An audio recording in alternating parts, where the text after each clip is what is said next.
Hello everyone, welcome to my channel. Please subscribe and keep watching more details. Today, the real, and very sad, news of Forrester and Brooke Logan is not a breakup, but a profound, collective moral failure.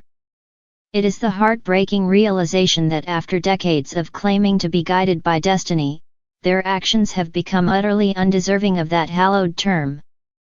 Their self-proclaimed eternal love, the very foundation of Bridge, has curdled into a devastating, two-person echo chamber, heedless of the pain they inflict on the very man who gave them everything, Forrester.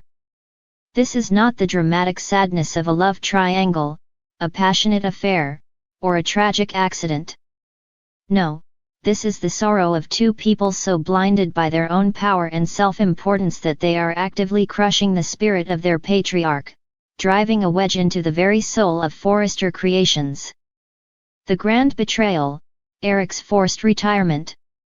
The most devastating blow comes from their coordinated, cold-blooded effort to force Eric, the founder and creative heart of Forrester Creations, into retirement.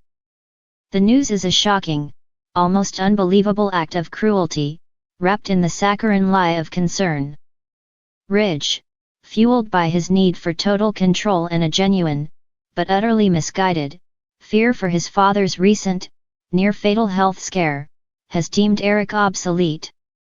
Brooke, the woman who has claimed to love and honor Eric having been married to him, after all, and birthed two of his children, has stood staunchly by Ridge's side, echoing his demands. They have weaponized Eric's mortality, transforming his recovery into a sentence of professional exile. The scene of the crime, imagine the opulent office at Forrester Creations, the place Eric built with his own two hands. Instead of a celebration of life, Ridge and Brooke orchestrated a mock surprise retirement party. The balloons were not a sign of joy but shackles, the cake, a bitter farewell. The crushing words, when Eric, revitalized and passionate, presented a new, vibrant sketch proof that his creative fire still burns. Ridge's rejection was swift, condescending, and final. He didn't review the work, he simply saw a man he needed to manage. Brooke stood silent, her usual fire extinguished by her allegiance to Ridge, an accomplice in the psychological dismantling of a great artist. A father's heartbreak, Eric's pain is the core tragedy. He is not a frail old man to be put out to pasture, but a passionate artist who defines his life by his work. His warning to Ridge, echoing through the showroom, was devastating. "You never listened to a word I said. I will not be put out to pasture."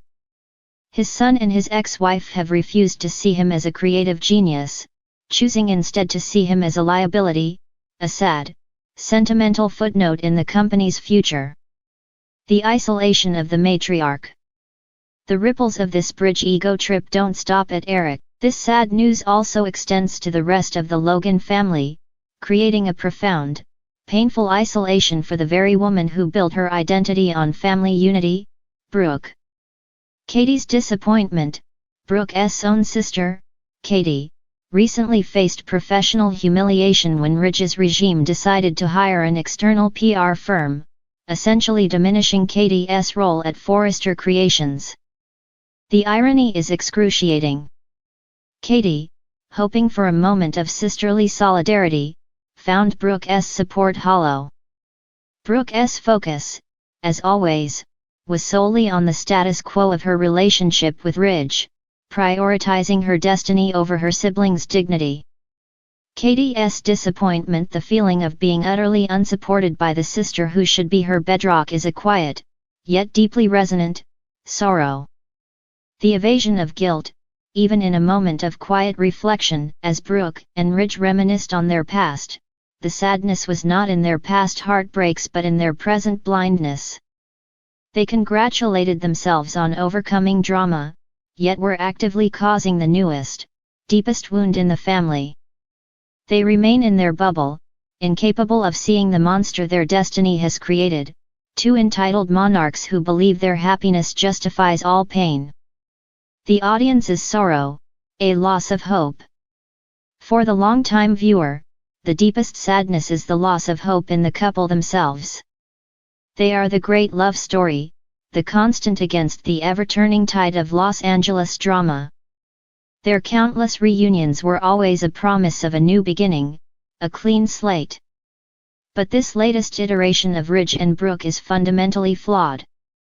They are no longer the passionate, tempestuous lovers battling the world, they are a codependent unit of ambition, a partnership built on a shared, toxic need for control. The critics lament, as one observer noted, Brooke is sick. She isn't in love with Ridge, she has a psychological fixation. The words are harsh, but they speak to the tragedy of a great character's devolution.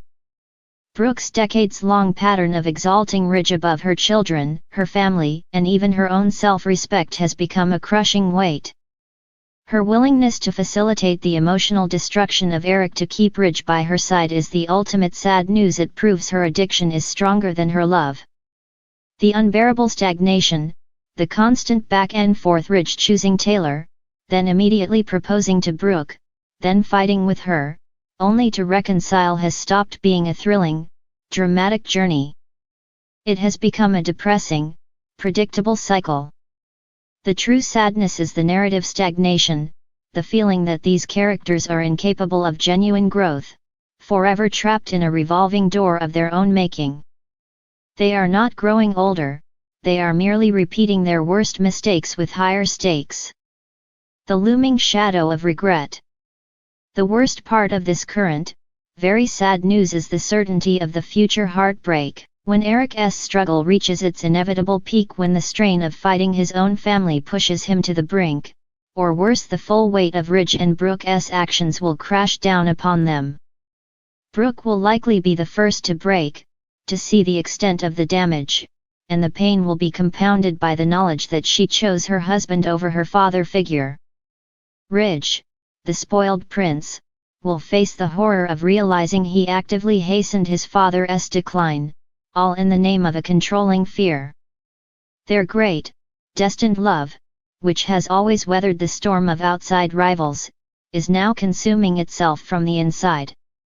The true sad news of Ridge and Brooke is that in finally winning the battle to be together, they have managed to lose their family, their compassion, and their own moral compass. It is a tragedy far more profound than any breakup. It is the story of Ridge building their relationship on the broken back of the one man who loved them both unconditionally. That, for any long-time viewer, is the most heartbreaking chapter of all.